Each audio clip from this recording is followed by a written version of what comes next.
Hola, ¿cómo te va? Nuevo programa de Geopolítica y Trabajo, siempre con Daniel Martín en el teclado y Alejandra Piaggi, siempre nuestra jefa espiritual. Y por supuesto con Rubén Cortina, mi amigo, socio de la vida. ¿Cómo anda? Hola Rubén, lindo programa hoy.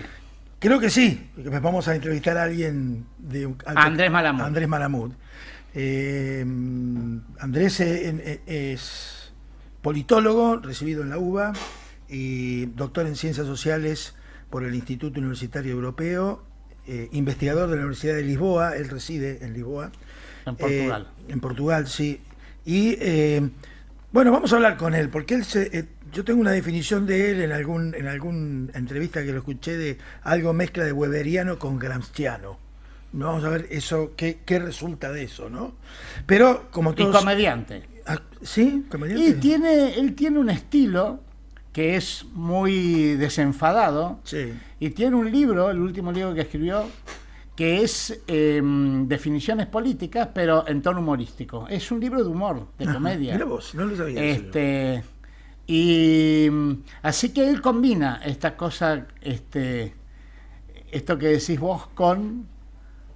No es un comediante, pero sí introduce el humor y la comedia en su estilo y en su análisis, y me parece muy interesante. A mí, vamos a escucharlo, pero a mí me interesa mucho también, y seguro que a vos también, porque tiene una mirada sobre algunas cosas que son bastante parecidas a las que tenemos nosotros en el instituto, ¿no? Sí. Probablemente con otro tipo de palabras o con otro estilo, pero es bastante parecido a muchos de los conceptos que nosotros solemos vertir. Así que bueno, creo que puede ser un muy buen programa en una coyuntura nuestra complicada, pero vamos a hablar con él del mundo, no vamos a hablar tanto de la coyuntura argentina. Así que bueno, espero que nos avisen desde los controles cuando está en comunicación. Yo no alcancé a hablar con él si está aquí o está en Portugal, porque él suele ir y venir. De hecho, la semana pasada no pudo estar porque viajaba justo a esa hora. Con este fin de semana largo es muy probable que él también esté a punto de viajar, que no me extrañaría. Pero bueno, cuando lo veamos le vamos a agradecer, y creo que nos va a ilustrar porque está apareciendo en muchos programas, muchos programas de comentarios políticos. Tiene una mirada siempre diferente, me parece a mí. Siempre no es esa cosa, digamos, que diríamos mainstream, que diríamos de lo que se espera que se diga a alguien. Claro. Sino siempre tiene un giro de tuerca y una forma de incorporar información o interpretaciones sobre la información que es recontra interesante. Acá nos dicen en los controles que ya está. Hola Andrés. ¿Qué tal? ¿Cómo están? ¿Cómo te va, Andrés? Te habla Rubén Cortina. Acá estoy acompañado por Pepe Robles. Hola, Andrés. Los Rubén, dos. Peter, ¿cómo están? Bien. Bueno, este es el programa Geopolítica y Trabajo del Instituto del Mundo del Trabajo Julio Godio, de la UNTREF, y te agradecemos enormemente el tiempo que nos dedicás. Te vuelvo a reiterar que te contactamos a través de nuestro común amigo Jorge Argüello, y le agradecemos también a Jorge que nos haya posibilitado esta conversación que estamos por tener. ¿Cómo estás vos? ¿Estás bien, Andrés? ¿Bien? Sí, cómo no, muy bien. Bueno. Andrés, nosotros obviamente te escuchamos en muchos programas y te hemos leído, obviamente. Nos gustaría ver un poco, nosotros llamamos geopolítica y trabajo. Por tanto, al llamarnos geopolítica y trabajo, pensamos que hay una relación dinámica entre ambos términos, o por lo menos el contenido de ambos términos. Nos gustaría, si vos creés que también existe esa correlación o esa relación entre lo que pasa en el mundo en general y en la geopolítica y en el mundo del trabajo. No soy un especialista en el mundo del trabajo. Lo que les puedo decir es que la formalidad o informalidad laboral depende del nivel de desarrollo. Y el nivel de desarrollo depende de la geopolítica. No se desarrolla quien quiere, sino a quien lo dejan.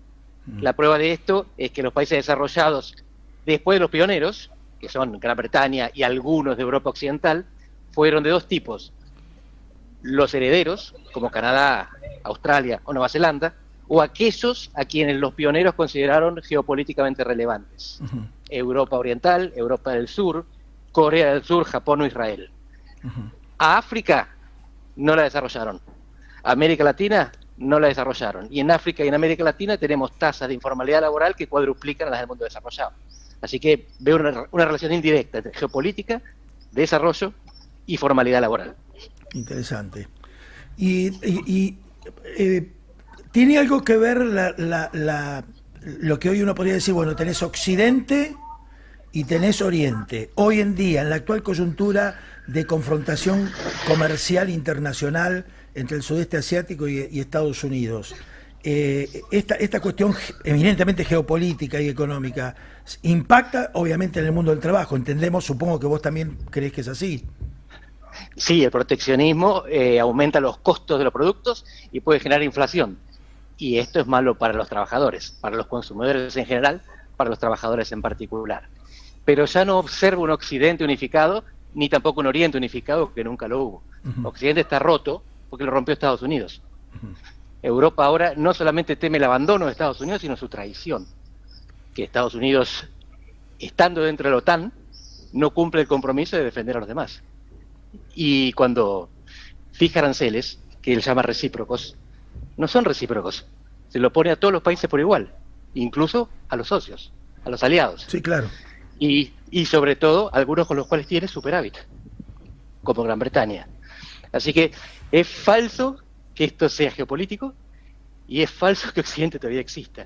De hecho, lo que estamos viendo es que Occidente se rompió y estamos pagando las consecuencias globalmente. Sí, es un retroceso evidente. Pepe. Y si Occidente se rompió, Pepe Robles, Andrés, si Occidente se rompió, de algún modo Estados Unidos se queda como una potencia todavía semi-hegemónica que abandona a la otra parte de Occidente, porque no es cualquier parte, es una parte que de países desarrollados, ¿no es cierto? Si vos hablás, yo te vi un concepto interesantísimo que podrías desarrollar acá, que es lo de globalización segmentada. ¿Estás hablando de eso? Bueno, la globalización segmentada es previa a la traición de los Estados Unidos, que era claro, segmentada entre Occidente de un lado y China del otro. Sí. ¿A qué me refiero? Bien. A que la Internet es otra. Si uno va a China, todas las aplicaciones occidentales no le sirven más. Sí, claro. No podés entrar libremente, no podés tuitear desde China. Salvo que tengas un VPN especial, tenés que sortear la vigilancia del Partido Comunista Chino. Claro. Pero ahora lo que estamos viendo es que se está rompiendo también Occidente. Así que la segmentación es en tres. Se profundiza. Estados Unidos solito y el Occidente secular, sobre todo ocupado por Europa, y el resto del mundo liderado por China. Son tres segmentos. Sí. Dale. Vos dijiste, vos profundizás un aspecto que a mí me interesa muchísimo, que está relacionado con la fertilidad, que por un lado la caída de la fertilidad en casi todos los países del mundo, menos en el África subsahariana, pero por el otro lado también los impactos que eso tiene en la juventud y además la diferencia que hay en la juventud entre hombres y mujeres. Eso me pareció interesantísimo en términos de geopolítica, de sociología y de política, ¿no? Exactamente. Está teniendo un impacto tremendo en la política de Occidente. Pero empiezo yendo un paso atrás, a lo primero que preguntas. La demografía antes de la grieta de género. Sí. La demografía, muy simple. El promedio de edad en África son 18 años. El promedio de edad en Europa son 44 años. Eso significa que la pandemia fue un problema de salud en Europa, pero fue un problema económico en África, porque les afectaba el mercado global, pero no les afectaba sanitariamente, porque a los 18 años no tenés mucho problema con el COVID. Entonces, lo que tenés ahí es un continente viejo, superpoblado y rico, como Europa, y un continente joven, pobre, que está al lado y emigra. Y esta inmigración genera resistencia cultural. Y ahí lo que vemos es el ascenso europeo de la extrema derecha. Así que hay una relación directa entre la demografía asimétrica y la política electoral. Después, en Occidente interviene esto que mencionabas en segundo lugar, la brecha de género. Sí. Los hombres y las mujeres viven en burbujas digitales diferentes. Y como no se encuentran en la ciberesfera, no se encuentran en la calle, ni en los bares. Y si no se encuentran, no se casan y no procrean. Claro. Y entonces estamos viendo en Occidente una catástrofe demográfica. Hay países que están declinando demográficamente millones de personas. Italia tiene millones de personas menos que hace unos años. Japón, Corea del Sur, Rusia, Y por supuesto Venezuela, pero ahí el problema es otro, la Sí, catástrofe económica sí. y humanitaria que hizo que la gente se fuera. Claro, claro, claro. Ahora, Ya. vos mencionás también ahí, en esa diferencia de género, entre los jóvenes, te escuchaba el otro día, hablando con no me acuerdo quién, que los hombres jóvenes son conservadores porque están en un no lugar, dijiste, que eso me pareció buenísimo, porque es lo que yo vivo también, yo vivo eso con la gente joven que conozco, y las mujeres, por el contrario, han hecho un camino de progreso y de mejora en su estatus social y por lo tanto saben bien dónde están. Eso me pareció, tiene implicancias políticas gigantescas. Así es. El hombre joven heterosexual era el rey de la creación. Claro. Era alguien que no necesitaba enorgullecerse de lo que era, porque lo que era by default. Claro. El privilegio de haber nacido en la cúspide. El rey de la cadena alimentaria. El resto de la gente tenía que buscar una identidad y encontrar un orgullo en ella. Las mujeres, la gente de color, los que tenían una orientación sexual no straight. Después fue al revés. Con la reivindicación de las identidades minoritarias, los que se quedaron sin lugar son los hombres blancos heterosexuales, que de repente pasaron a ser el macho violador y material cancelable. Y lo que estamos viendo con la votación a figuras como Trump, Bolsonaro o Milei es la revancha de estos jóvenes. La extrema derecha es votada en una proporción de 5-1 por más hombres jóvenes que mujeres jóvenes. Claro, eso es... Por cada un voto femenino tienen 5 masculinos. Claro, es impresionante. Pero también de una juventud que cada vez es más pequeña dentro del total de la población. Así es. Por eso es tan importante esta asimetría. Si fuera 2-1 no pasaría nada. Pero claro, 5-1 claro. te define el resultado. Sí, claro, claro. Yo estaba viendo, nosotros acá pensamos en el instituto muchas veces sobre el futuro y la cuestión de las hegemonías. Hay una historia de hegemonías, bueno, Holanda, Inglaterra, Estados Unidos después de la Segunda Guerra Mundial. En tu mirada, ¿no? En tu mirada, ¿vos creés que es necesario la existencia de una hegemonía para ordenar, entre comillas, el mundo en lo que viene? No. Bueno, si es necesario no lo sabemos, porque si fuera necesaria no la podríamos crear. Las hegemonías surgen, claro. No son diseñadas. Claro. Entonces, sabemos que hay varias maneras de organizar el sistema internacional. Multipolar, bipolar, unipolar. Es decir, si el poder se concentra en una potencia, en dos o en más. Pero esto no es una decisión. A pesar de que Brasil, por ejemplo, tenga un discurso que siempre alienta la multipolaridad, esto no tiene sentido. La multipolaridad es una estructura, no una estrategia. Se genera, no se diseña. Está. Y por lo tanto tenemos que exactamente, tenemos que hacer lo que podamos con lo que tenemos. Y en este momento vamos camino a una bipolaridad. Estados Unidos y China concentran mucho poder, mucho más que todos los demás. Juntas tienen alrededor del 40% del poder duro en el mundo. Todos los demás países del mundo, 191, tienen el otro 60%. Rusia está atrás en todos los indicadores. Rusia lo único que tiene son bombas nucleares. Estoy exagerando, tiene un gran ejército y mucha carne de cañón. Pero la economía de Rusia tiene el tamaño de la de Italia, con más de 2 veces la población de Italia. Así que Rusia no es una potencia del futuro, es una potencia del pasado, que pelea para no seguir hundiéndose. Claro, claro. Totalmente. Pero está bien, pero vos tenés otras, el mundo musulmán, el mundo India, todo lo que era Indochina, es decir, ahí hay, no, obviamente no puede... India, sí, claro. Sí, India es la clave, porque Claro. India tiene la misma población que China, 1.400 millones de habitantes, Claro. un quinto de la humanidad. Así que las dos potencias que hoy se dividen la mayor parte del poder mundial son Estados Unidos y China. La potencia que viene es la India. Va a ir entrando Rusia de es a la poco potencia que se India. Ya un poco ha entrado, me parece, ¿no? India. ¿Cómo? Ya un poco India ha entrado en esa dinámica. Sí. Y la clave es que la India es una enemiga eterna de China. Sí, Y por claro. lo tanto, una aliada natural de los Estados Unidos. Esta es la gran apuesta de los Estados Unidos. Por eso se da el lujo de maltratar a otros aliados, porque están mirando al gran aliado que viene. Claro, Pero India es además un porque poco... Trump tiene una visión imperial, Claro, como claro. Putin y como Xi Jinping. Ellos Claro. no creen en coaliciones ni alianzas, creen en potencias. Claro. Claro, es verdad. Sí, la India de alguna manera es la representante de Estados Unidos ahí en la zona, en Asia, ¿no? Es un poco el país más pro-norteamericano, ¿no? La India, Sí, claro. Sí, y también prorrusa. Sí, claro. Ah, claro. sí. La Unión Sí. Soviética le proveía armas cuando era rival de Sí, China. claro, claro, Así claro, que, claro. Pero fíjense que no es el único caso. Israel es 100% Sí. proamericano y Sí. al mismo tiempo no Sí. es prorruso. Sí. Por eso Rusia, que es aliada de Irán, no está haciendo mucho lío ahora, porque No, no es claro. enemiga de Israel. Sí. Dicho sea de paso, ¿cómo ves este conflicto y el escalamiento que está habiendo, ¿no? En la región? Como una guerra. Mm. Esto no es una operación, se llama Operación León Ascendente, pero es una guerra, y va a terminar cuando una de tres. Irán tenga completamente demolido el plan nuclear, o Israel se agote, que de exhausto no tenga más misiles, drones y aviones para seguir atacando, o cuando la guerra escale y se transforme en regional. ¿Qué es lo que quiere Netanyahu? Arrastrar a Estados Unidos al conflicto. Claro. Meterlo a Trump adentro y que Trump le dé las bombas de 13 toneladas que necesita para destruir los búnkers nucleares que están abajo en las montañas. Sí, sí. Ujú. Sí, de hecho, Trump hoy salió en los medios planteando el pedido de rendición incondicional de Irán, ¿no?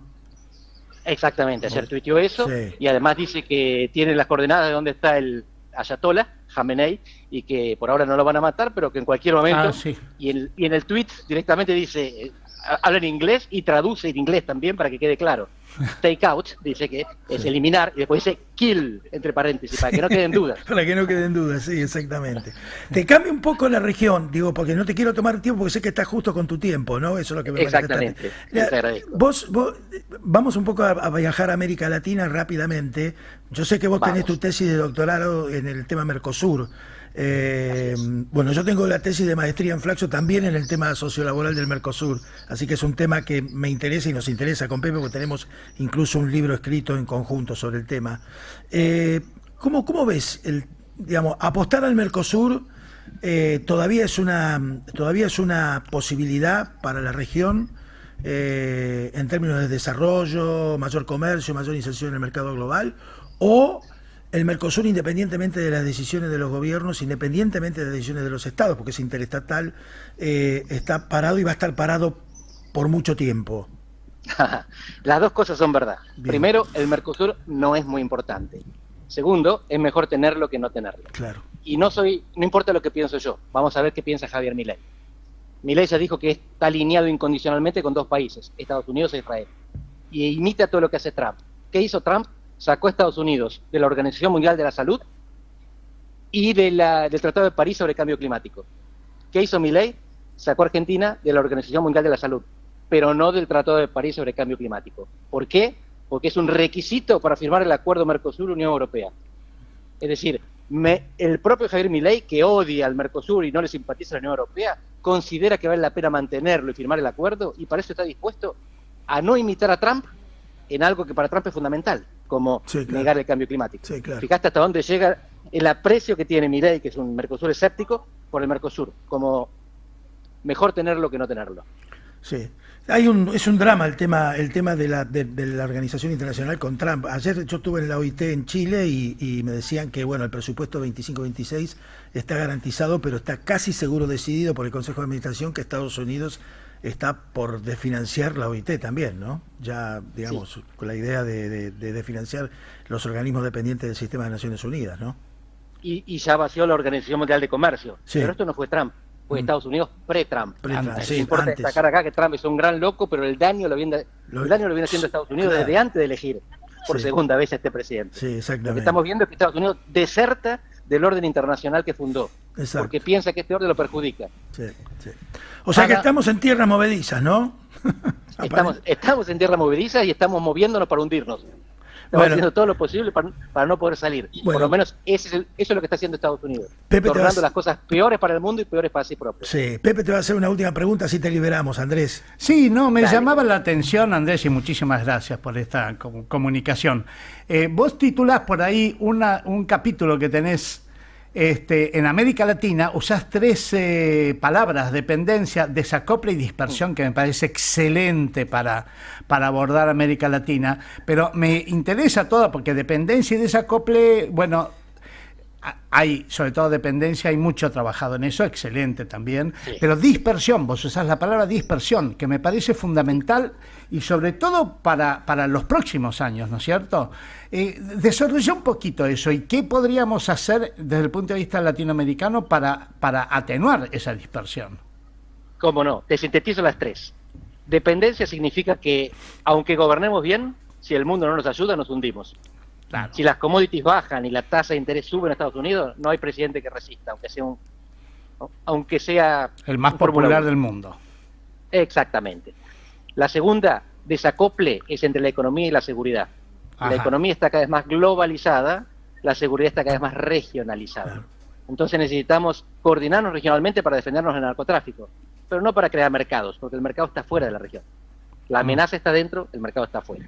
Y la dispersión significa simplemente que nuestra dependencia y nuestro desacople tienen diferentes focos o centros de gravedad. Muy concreto, el 80% del comercio exterior mexicano es con Estados Unidos. 80%.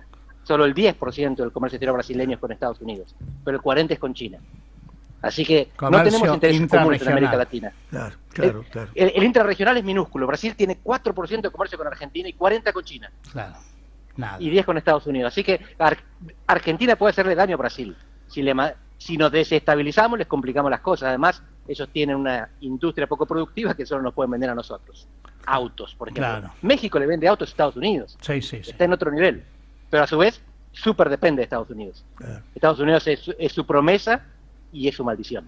Nosotros Excelente. en América del Sur estamos más liberados. Dependemos menos de un único socio comercial o garante securitario. Y por lo tanto tenemos más margen de acción y podemos hacer lo que querramos. Podemos elegir un Bolsonaro o un Nicolás Maduro. Son dos desastres como presidente.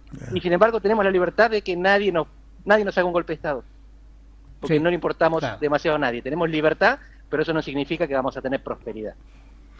Muy bien, Andrés. Bueno, la verdad que ha sido realmente un gusto.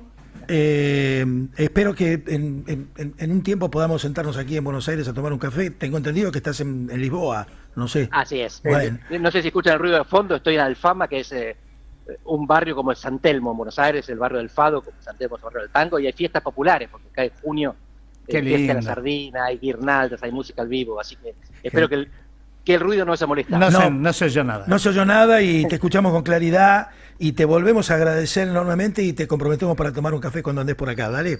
Y si es cerveza, mejor. Cervecita mejor, dale. Un Muchas gran abrazo, gracias. Andrés. Un abrazo. Gracias. Un abrazo grande. Gracias, Gracias a ustedes. gracias. Chao, chao.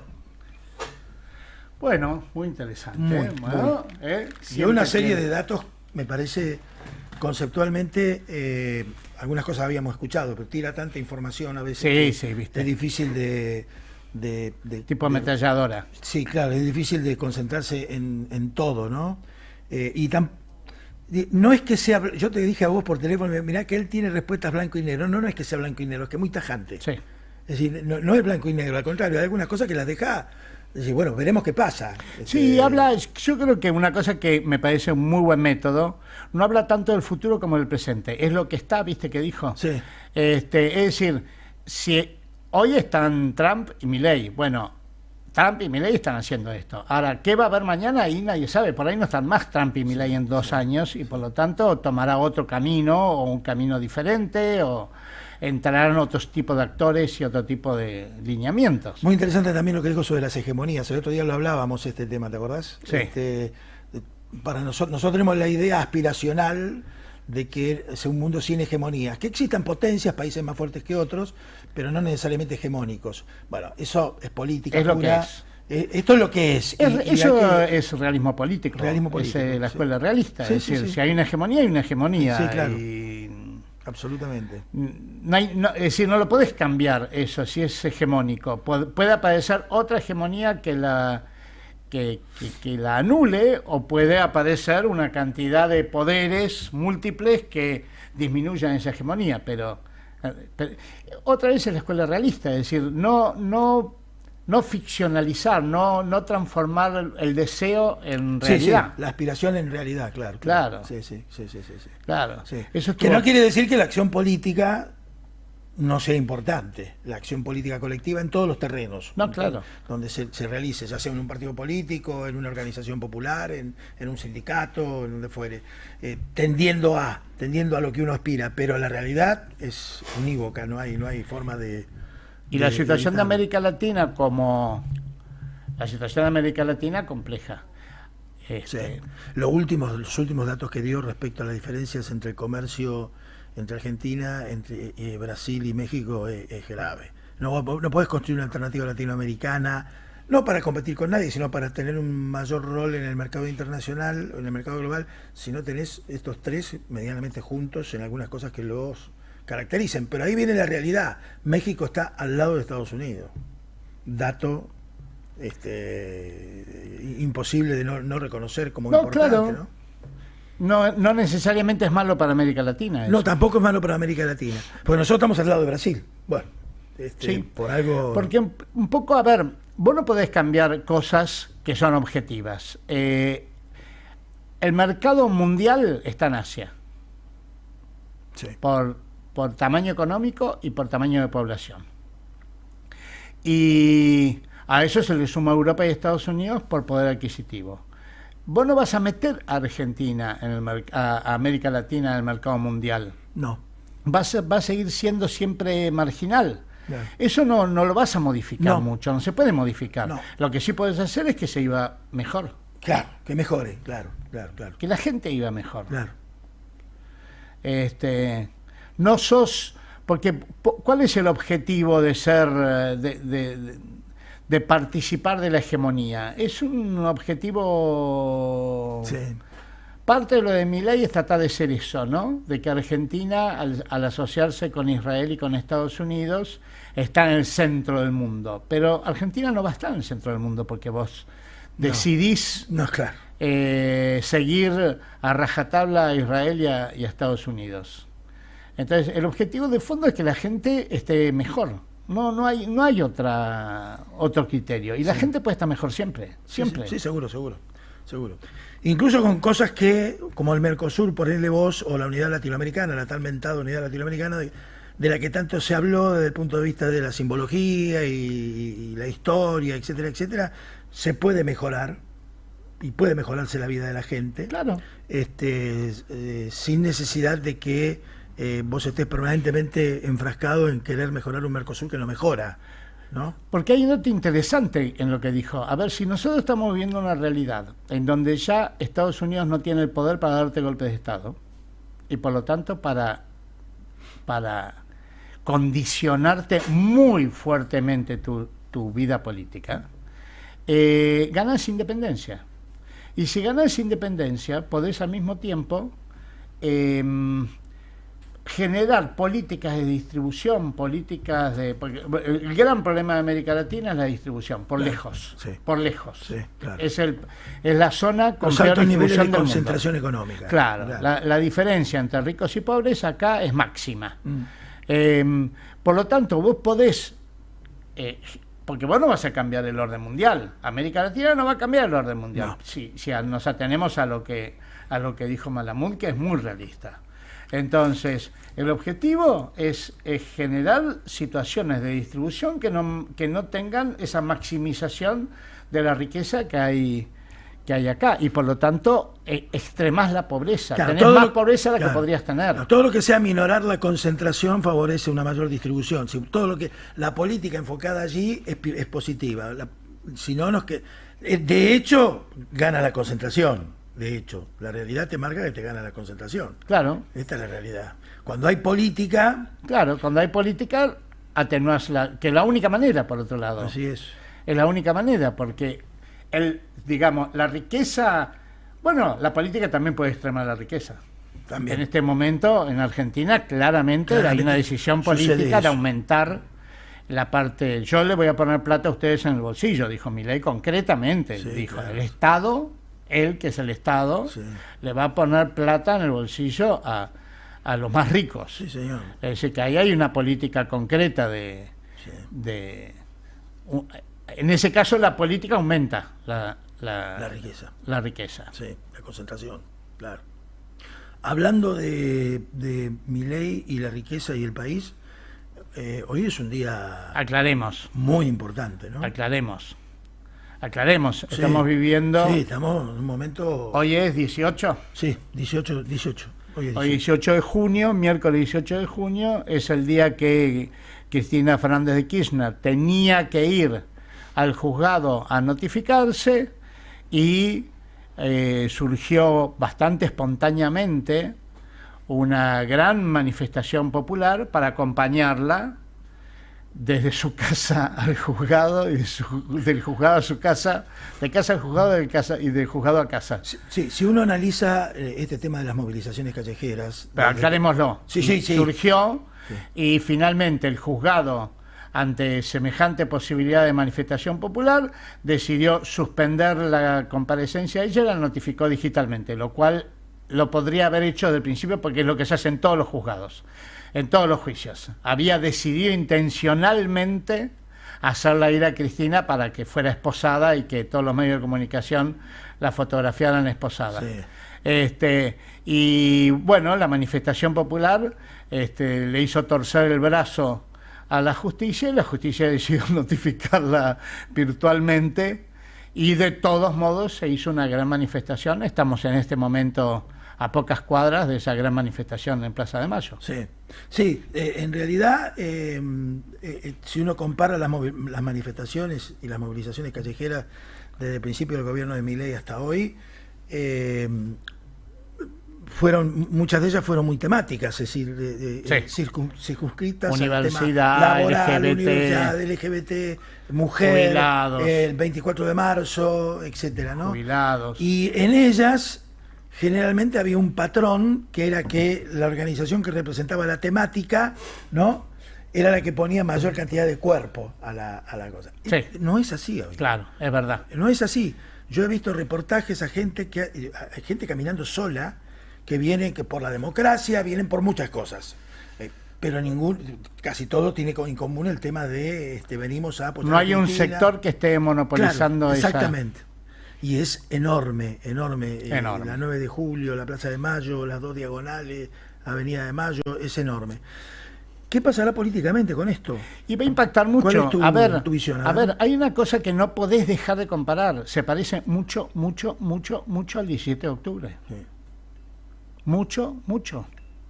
El 17 de octubre también fue una manifestación en gran medida espontánea, si bien con gran participación de organizaciones de base y de delegados sindicales de base, pero muy espontánea, que pidió ahí estamos viendo por televisión la cantidad de gente. El 17 de octubre tuvo que ver con la libertad de Perón. Perón había sido detenido y la gente fue a pedir la libertad de Perón. Y esto es Cristina libre. Aparece una consigna que ya tuvo un gran efecto en Brasil, con Lula libre, y ahora aparece Cristina libre, y ya le torcieron el brazo a la justicia primero al obligar a la justicia a notificarla virtualmente y no hacerla ir para humillarla, y segundo al establecer detención domiciliaria. Además, Cristina acaba de decir por los medios, ni siquiera me dejan salir al balcón. Sí. Una cosa dicha en doble sentido, ¿no? Digamos, en el sentido político no la dejan, está proscripta, y salir al balcón de su casa, digamos, ¿no? Si está detenida en su domicilio, el balcón es parte de su domicilio. Sí, todo indica...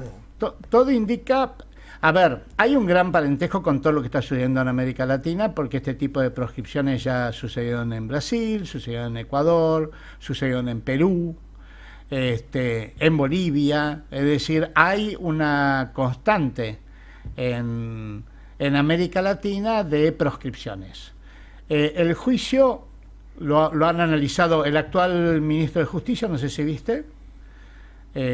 Cuño Libarona. Cuño Libarona, el actual ministro de Justicia, dijo hace 5 o 6 años que no había delito.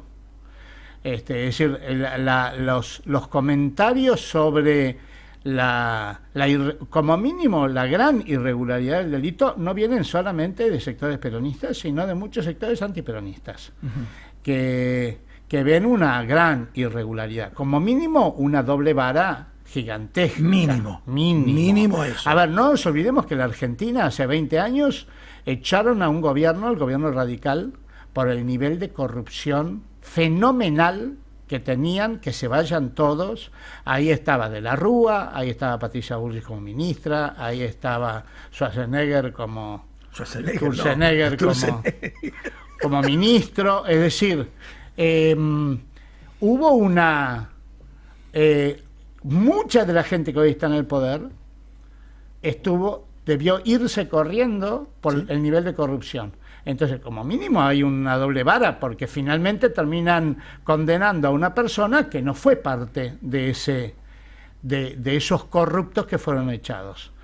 Así que tampoco hay ningún avance en los juicios que contra Macri o contra Milei, o contra Caputo. No nos olvidemos que Caputo hizo un endeudamiento de 40.000 millones casi por decreto.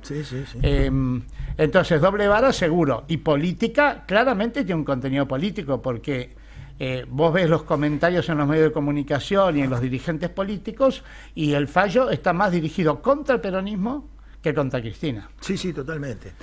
Digamos, yo escuché ayer a un abogado penalista que es de primer nivel, muy preparado, que vos lo debes conocer, Rusconi, que fue el abogado de Debido, hablar sobre el juicio, ¿no? En realidad le hicieron una pregunta sobre la necesidad de la reforma de la justicia, y ahí saltó el tema del juicio de vialidad. La verdad que la contundencia de los datos desde el punto de vista jurídico respecto al caso que da Maximiliano Rusconi, es impresionante. La falsedad, la forma que actuaron, una cosa realmente vergonzosa desde el punto de vista estrictamente jurídico, técnico. Sí, no resiste un análisis técnico. Pero ya te digo, aun cuando resistiera un análisis técnico y hubiera alguien que entrara por ese lado, lo que no resiste es la doble vara. Claro. Es decir, si la justicia actuara de este modo, presumiendo, porque es básicamente un juicio basado en presunciones. Sí. En indicios, como dice la propia sentencia, no sé si viste que la sentencia dice indicios. Que no hay prueba. La sentencia reconoce que no hay prueba, pero condena por indicios. Pero aún suponiendo que la Argentina entrara en un sistema judicial de tipo autoritario, porque los sistemas judiciales occidentales presumen la inocencia, salvo que haya prueba en contrario. Aún cuando nosotros entramos en una cosa más autoritaria, en donde se condena por indicios, pero no se condena por indicios a ninguno que no sea peronista. Entonces, la doble vara es la cuestión, lo que hace notable que en realidad vos estás haciendo esto no para generar un Estado autoritario, sino para que haya un contenido político muy antiperonista. Sí, el indicio es que persiguen el peronismo, esa es la realidad. Solamente. Ese es el indicio. Y no otras cosas. Exacto. Y eso lo hace especialmente... A ver, por eso puede ser histórico el día de hoy. Porque lo que puede estar generando es una revitalización de la otra mitad del pueblo. La Argentina es un país, hay que reconocerlo, desde hace muchísimos años partió en dos.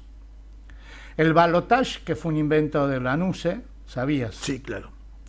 El balotage fue un invento de Lanuse porque le hacen creer a Lanuse que este es un país partido en dos, que si vos ponés un balotage finalmente termina perdiendo el peronismo.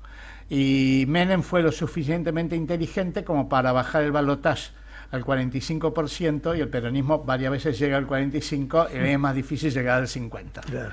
Y, es decir, desde hace muchísimos años, probablemente desde el 55, probablemente un poquito antes del 55, este es un país partido en dos, en donde vos tenés una mitad peronista y una mitad anti,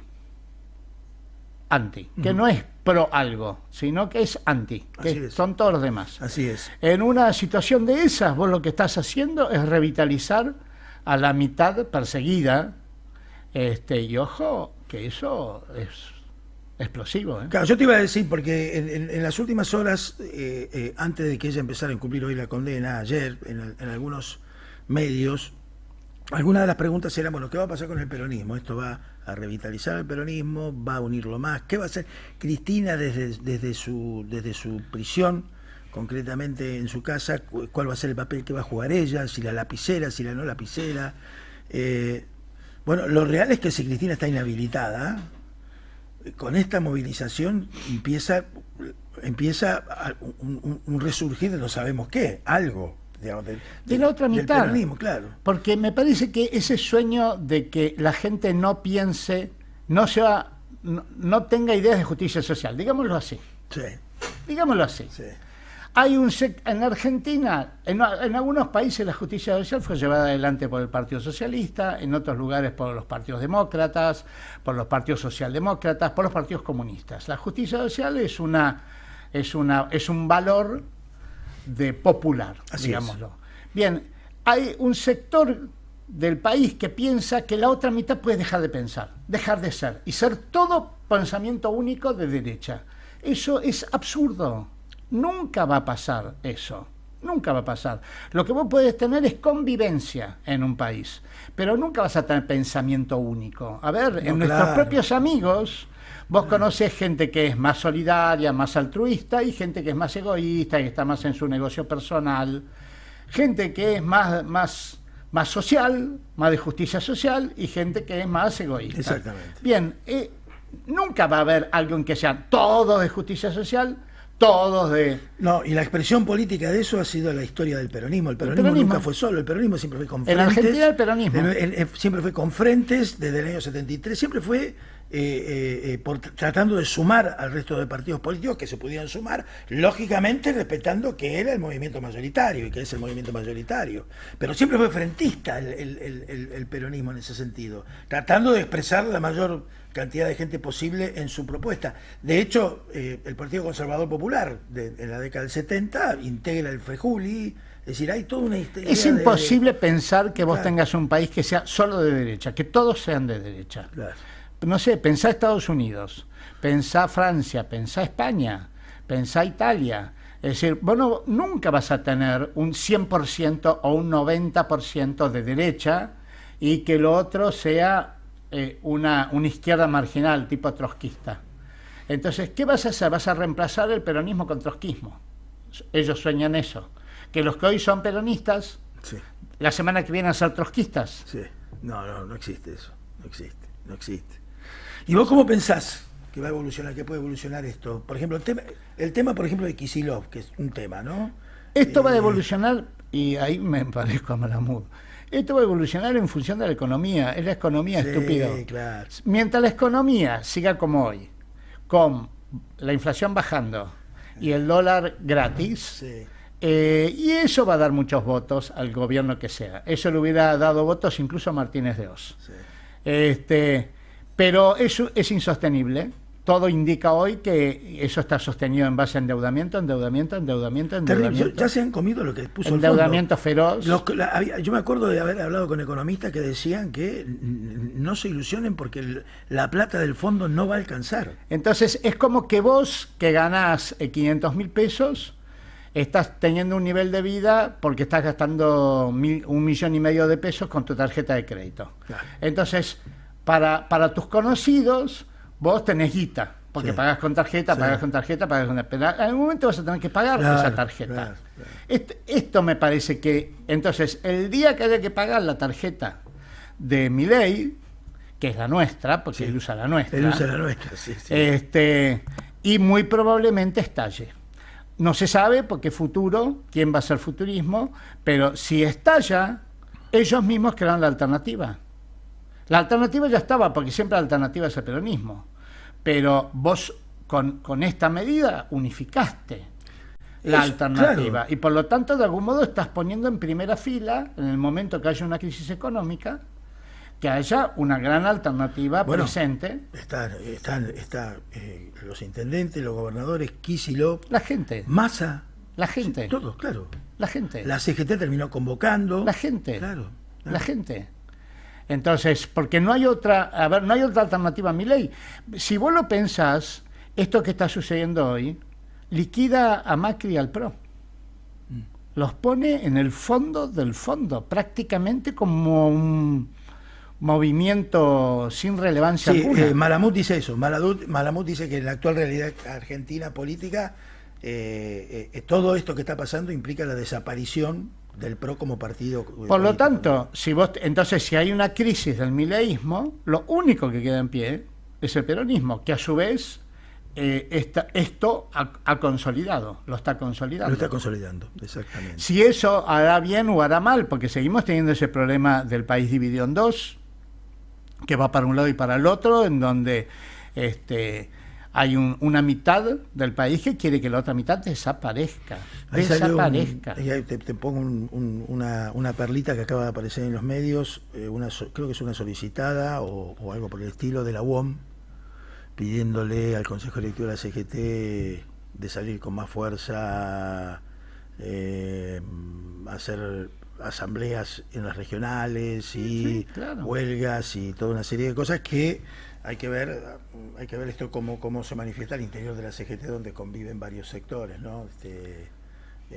Hay mucha gente que tiene la idea de, fundamentalmente los que están fuera del mundo laboral, de ver a la CGT como una cosa rígida, ¿no? La CGT tiene que hacer esto, cuando en realidad hay que hacer comprender a la gente, en el buen sentido, de que generalmente las organizaciones sindicales tienen sus propias corrientes internas, sus propias realidades, los intereses. Es decir, no está homologado el convenio colectivo de comercio todavía, que representa 1.200.000 trabajadores. Ese es un convenio que depende, como nosotros, del mercado interno. Sin embargo, están homologados otros acuerdos que pasaron el piso del 1% porque tienen que ver con la economía de esa minera y todo. Claro, minera, exportación, etcétera. Hay que tener en cuenta esas cosas, porque si no las tenés en cuenta, es muy probable que no analices correctamente la realidad, ¿no? Sí, pero básicamente además es muy difícil que surja. A ver, hasta con Macri había dirigentes sindicales pro Macri, ¿no? Olvidemos que Moyano llamó a votar a Macri. Sí. Con Milei ni siquiera está pasando eso, porque Milei no tiene ningún tipo de convocatoria de ninguna naturaleza a una mejora económica de la población. No. Su máxima convocatoria es a los empresarios, a que compitan entre ellos y que los que no tienen suerte quiebren y se vayan a vivir a la Villa Miseria, y los que tienen suerte se hagan multimillonarios. Pero no tiene ningún tipo de propuesta, él no cree en el Estado. Por lo tanto, no tiene ningún tipo de propuesta política porque no cree en la política. Sí, claro. Entonces, ahí la posibilidad de que haya un sindicalismo pro Milei es inexistente. No puede haber un sindicalismo pro Milei porque él no cree en los derechos, no cree en la justicia social. Claro. Es en contra, él está en contra de la justicia social. Sí. Entonces, todo depende de la economía. Hoy la economía, en base a un gran endeudamiento, es vivible. No por todo el mundo, pero no es catastrófica. Pero está al borde. Está mucha gente al borde de la catástrofe y en el momento que entre en crisis va a estar todo el mundo al borde de la catástrofe, y esto va a ser, no sé, no quiero decir números, pero va a ser un tsunami. Y ahí va a quedar el peronismo en pie. No veo otra alternativa. No lo veo del Caño presidente. No, yo tampoco.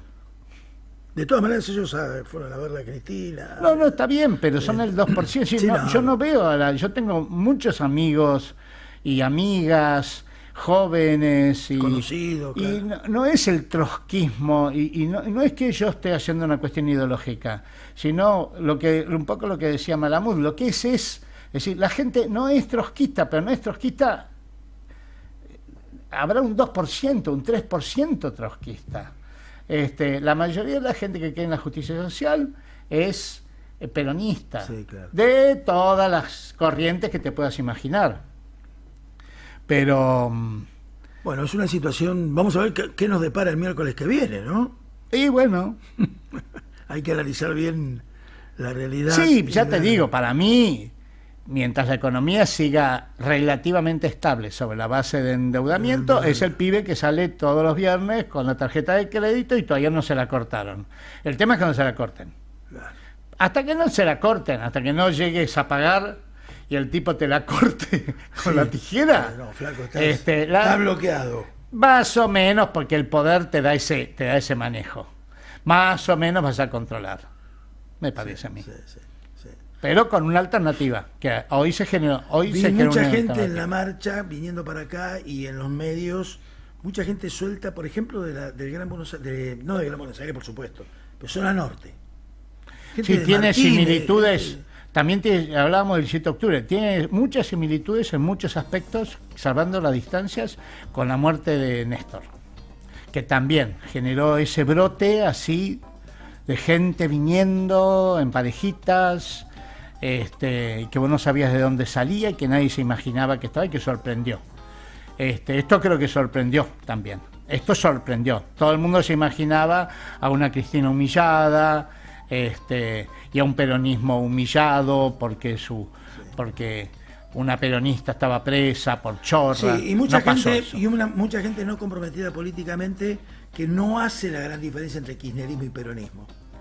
Muchísima gente planteando, yo vengo porque soy peronista y hay que estar con Cristina y soy peronista pero tú kirchnerista, yo soy peronista y quiero sacar a Cristina. Sí, peronizó, porque, sí, claro. Juntó a Cristina con Perón y con Isabelita. Ojo, Isabelita estuvo 5 años presa. Claro. Cámpora estuvo preso. Exiliado, sí. Exiliado no. En la Embajada de México. Sí. Es decir, junta a Cristina con la historia del peronismo. Claro. Con la persecución, con la injusticia, con la doble vara. Así es. Porque solamente los presidentes peronistas están presos. Así es. Bueno, nunca tuvimos un programa con tanta extensión temática, digamos. Estuvimos hablando con Malamud